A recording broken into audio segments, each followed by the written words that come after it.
everyone, welcome back to the session of English. In this session, we are going to continue with our topic connectors. Now, this is part 7. So, we'll start with connectors part 7 in this session. As I have already told you that connectors are of various types. So, in this session, we are going to discuss connectors as prepositions. As I told you in the first part of connector, that connector can be conjunctions, can be prepositions, and can be adverbs as well. So here we are going to discuss connectors as preposition. Well, in this session we will discuss contradictory prepositions. Now, as I told you that connectors can be contradictory conjunctions, so here we are going to discuss it as contradictory preposition, types of contradictory prepositions, and the word notwithstanding. Notwithstanding is of course a part of contradictory preposition. So in this session we are going to discuss notwithstanding as well. So let's begin the session. Now, first of all, define contradictory preposition. Now first we are going to discuss definition of contradictory preposition. Contradictory prepositions are pairs of prepositions that express opposite or contrasting relationships between words or phrases. It means whenever we have a sentence and in that we have a preposition, the entire part or the noun phrase or the pronoun, as it's related to the entire part of the sentence or the other part of the sentence, it is connected with the help of a preposition. So here contradictory preposition do work.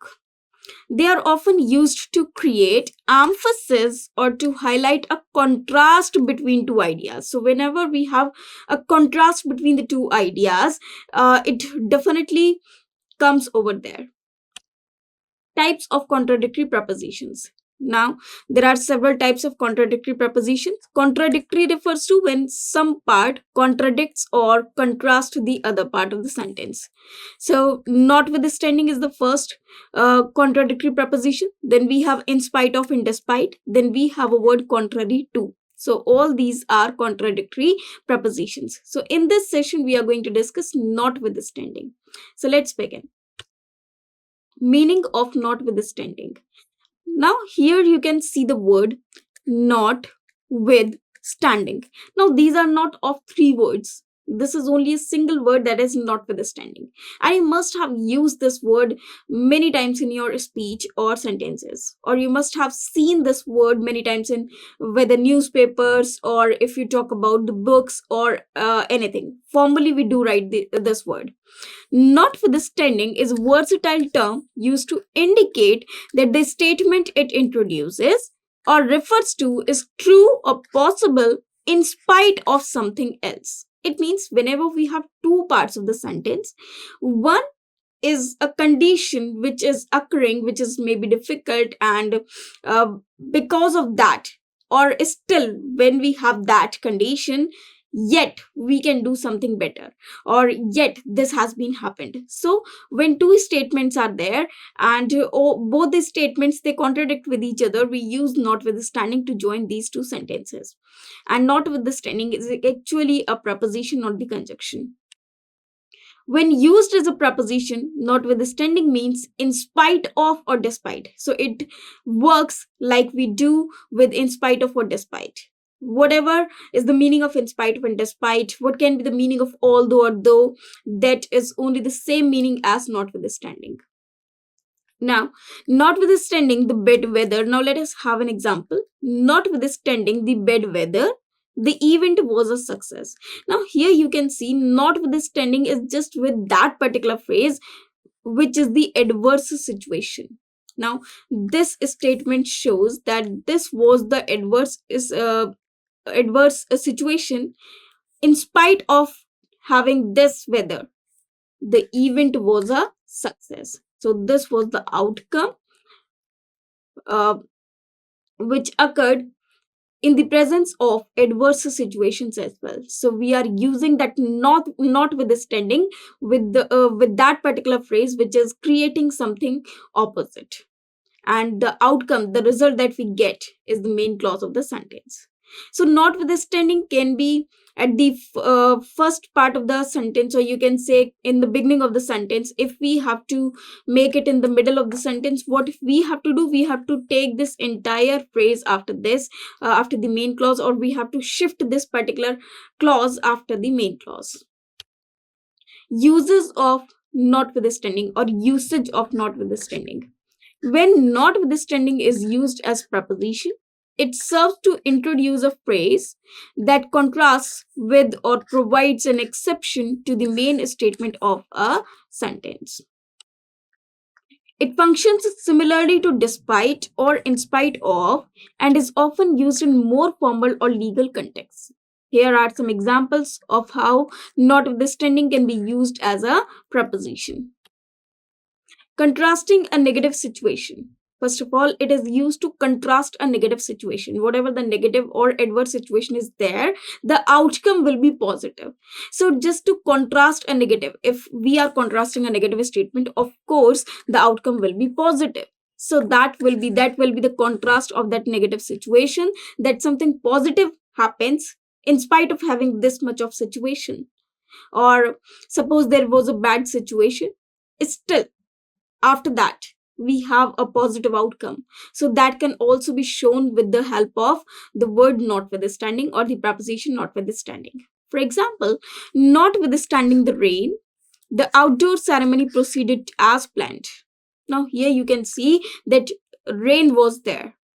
In spite of having rain, the outdoor ceremony proceeded as planned. It was not disturbed at all. So here we are using the word notwithstanding.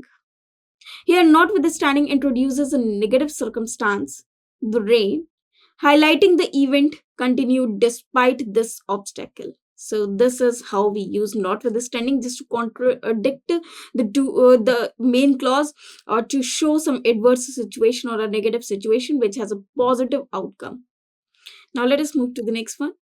Highlighting resilience or persistence. Persistence means determination, or resilience means whatever the situation was, but the thing that happens is positive or is good.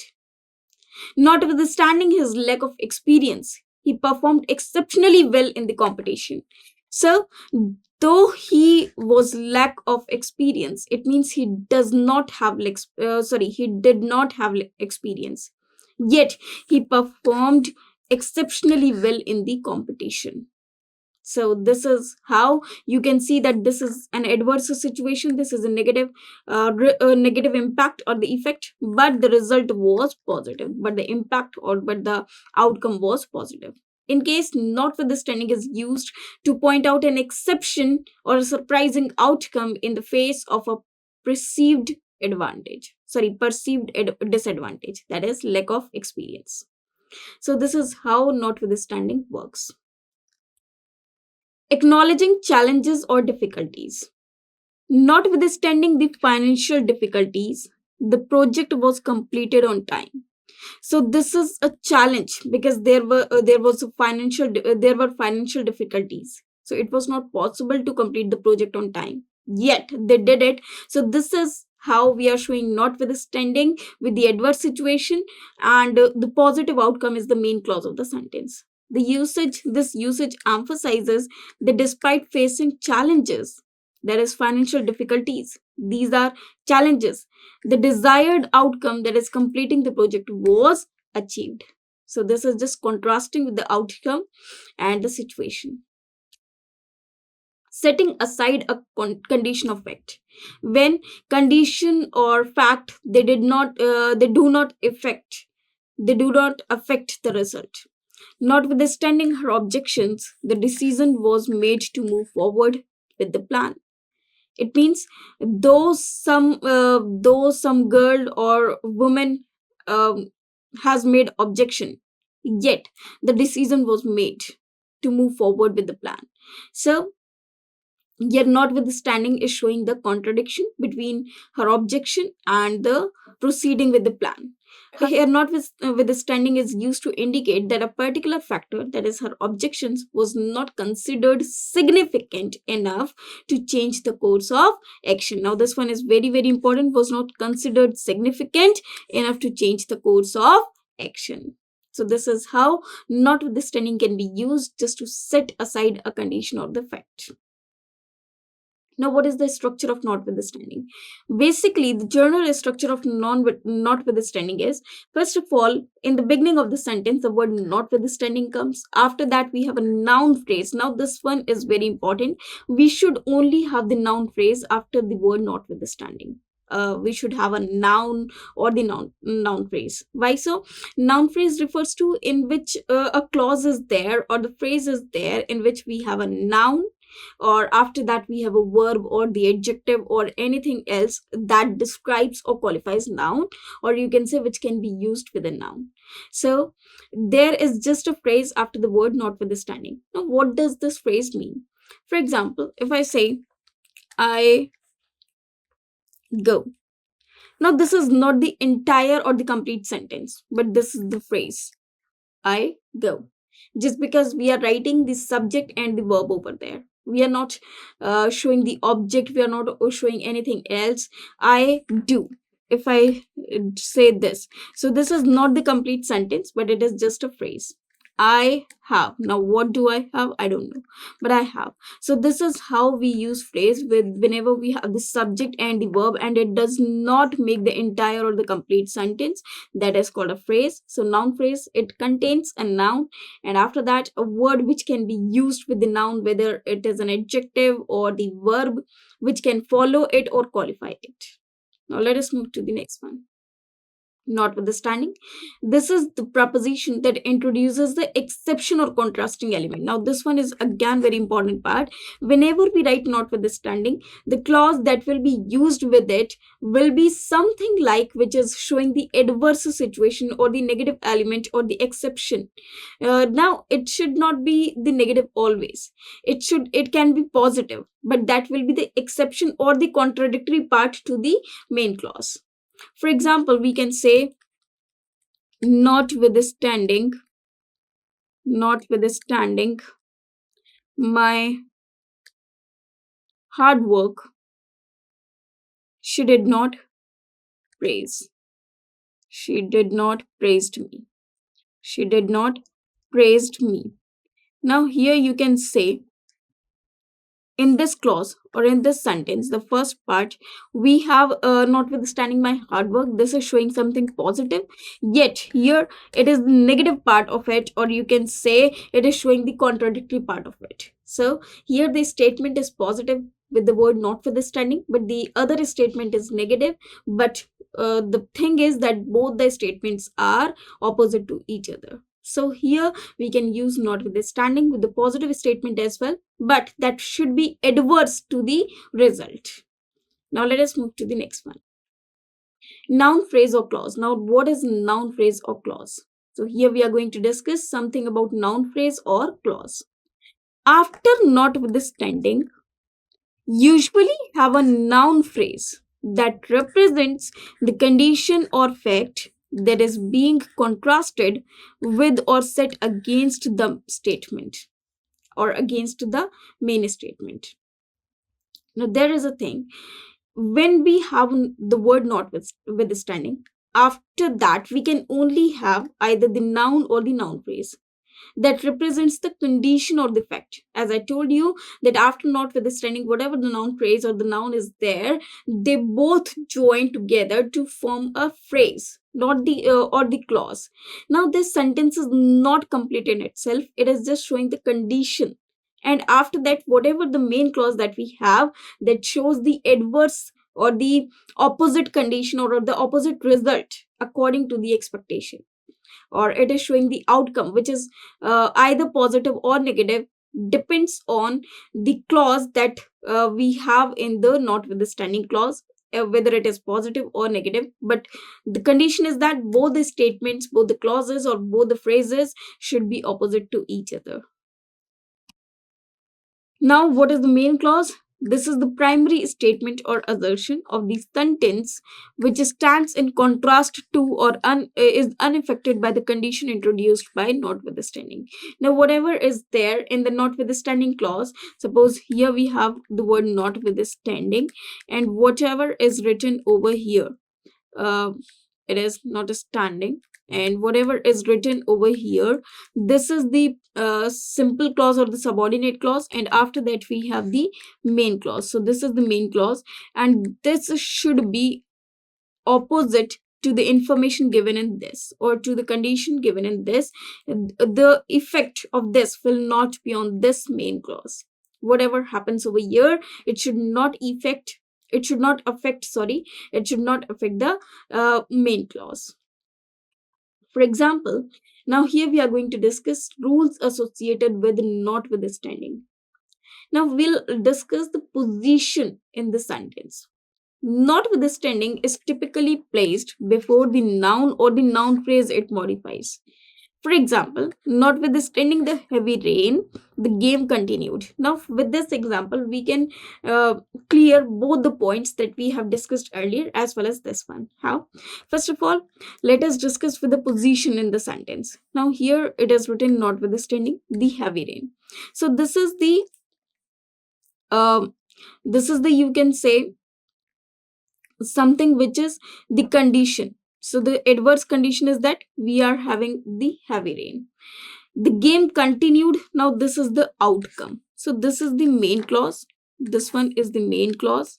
Whereas this one, which is given over here, this is the subordinate clause, or you can say notwithstanding clause, in which the word notwithstanding is written over here, and notwithstanding the heavy rain. So this is the condition. Your notwithstanding is qualifying the word heavy rain, because heavy rain is the condition that we are going to that we are showing here, that it is an adverse condition, yet the game continued. So the outcome is positive, as well as you can say this outcome, it did not get affected it did not get affected due to this. It did not get disturbed because the game continued. It means we can say that here it is showing that it is not it is not affected because of the rain. So this is how we can use notwithstanding in the sentence. Agreement with the noun phrase.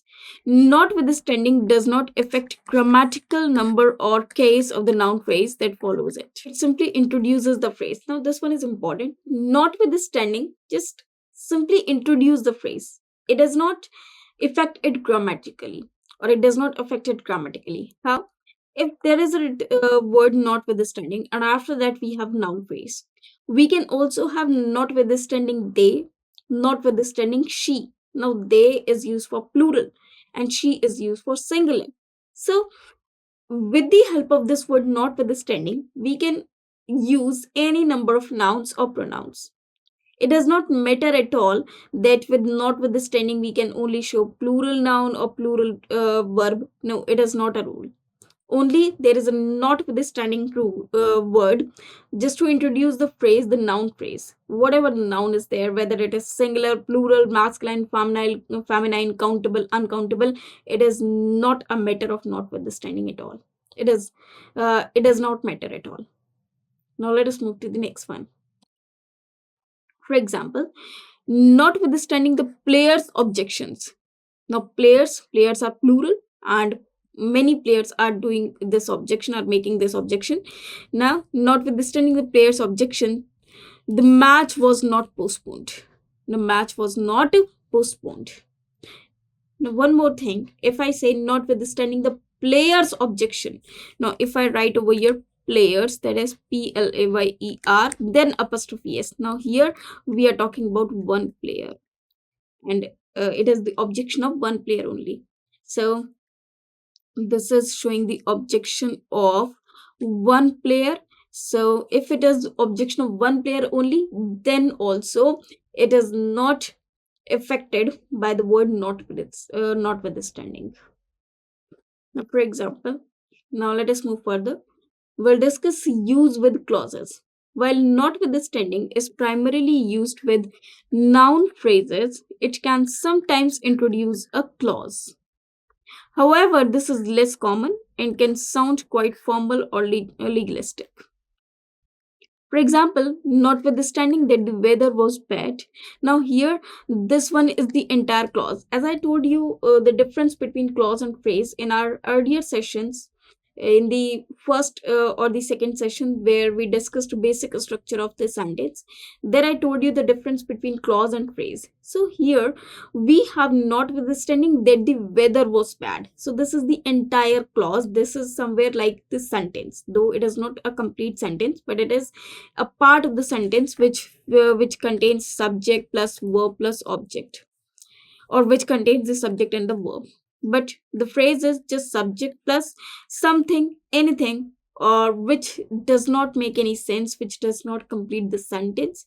It is just a simple thing. That is a phrase.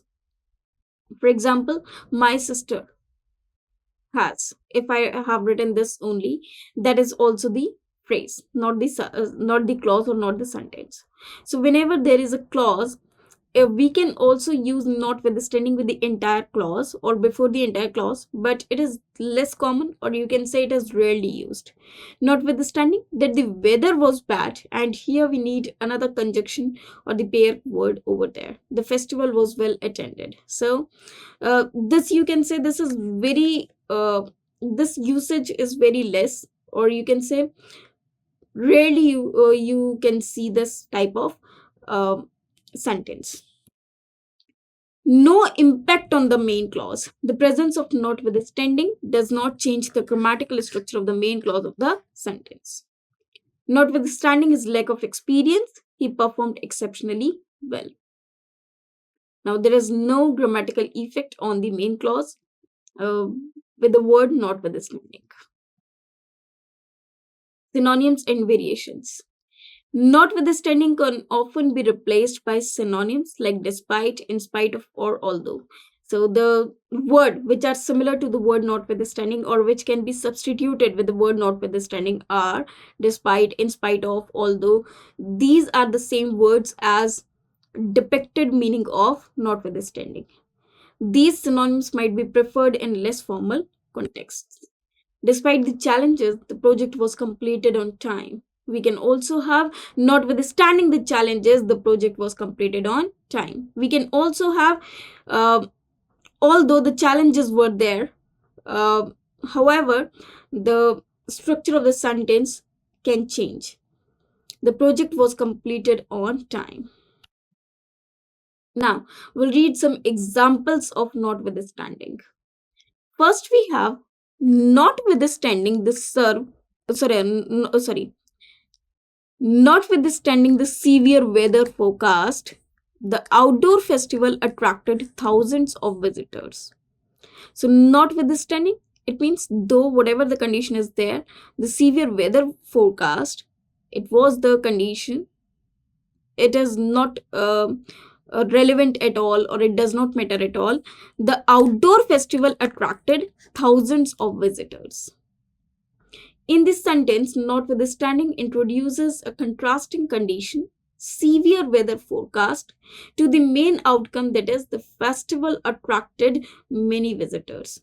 Of course, if there is bad weather condition, the visitors will not be there, or they should not be there, they must not be there. Yet we can see the festival attracted many visitors, or many visitors visit that place. So this is just not getting disturbed or getting affected by the weather forecast. Now let us move to the next one. Notwithstanding his limited resources, the entrepreneur managed to build a successful business. So though there were limited resources, yet he was able to build a successful business. Here, notwithstanding highlights a contrast between the entrepreneur's limited resources and his eventual success. So this is how we are using notwithstanding word over here. Notwithstanding the economic downturn, the company continued to make a profit. Now you must be thinking over here that if we are using notwithstanding, it is a preposition. But we can also use although over here. So what is the difference? Because although is a conjunction, whereas notwithstanding, I'm saying to you that this is a preposition. How you will identify whether it is a preposition or the conjunction? Suppose after notwithstanding, we have a noun or the noun phrase. But if I use a conjunction, the entire clause will be there, not the single not the single pronoun or not the single noun. How? Let me explain this with the sentence. Notwithstanding the economic downturn. So economic downturn, this is a noun phrase in which first we have adjective and then we have noun. Okay, so this is adjective plus noun. But if I use though or although over here, so I can write though there was the economic downturn, so that this is the entire clause. The company continued to make a profit. So that is how we use though, although. Here the sentence is, notwithstanding the economic downturn, the company continued to make profit. So the example uses notwithstanding to introduce an adverse condition, economic downturn, that contrasts with the positive outcome, that is company's profit. So if we use word though or although over here, it should be though the economic downturn was there. So here we need an entire clause, not just the noun phrase. The company continued to make a profit. So though and although, these are conjunctions, whereas notwithstanding is a preposition that is just qualifying the noun phrase, and we need not write in fact the noun the entire clause. So let us move to the next one. Notwithstanding the general decline in sales, the new product line performed exceptionally well. So again, there is a noun phrase. Notwithstanding introduces an exception, new product line success, to a broader trend, that is general decline in sales. Now let us move to the next one. Notwithstanding her team's lack of experience, they won the championship. The sentence contrasts the team's inexperience with their achievement of winning the championship. Notwithstanding the critics' negative reviews, the film became a box office hit. So here again we do have the negative condition or the adverse condition, yet the results contradict that negative statement or condition. In this case, notwithstanding is used to set aside the negative reviews in the light of the film's commercial success. The project was completed on time, notwithstanding the unexpected delays. So here you can see notwithstanding in the between of the sentence or in the middle of the sentence, where notwithstanding is showing the adverse situation, whereas the result was positive. Here notwithstanding is placed at the end of the sentence for emphasis, highlighting that the project was completed on time despite delays. So it is not actually the end of the sentence. In fact, it is just the middle of the sentence, that is notwithstanding, and it is shifted to the another part with the entire clause or entire phrase after it. Now let us move to the next one. Notwithstanding the heavy snowfall, the school remained open. The another sentence is, the heavy snowfall is the noun phrase introduced when notwithstanding. The school remained open is the main clause that presents the primary assertion. Well, these 9, 10 are not the examples. In fact, this is the explanation of what we have said in 8th. So these were some examples. I hope you understood the meaning and the usage of notwithstanding. I hope this much is clear to you. Thanks to you.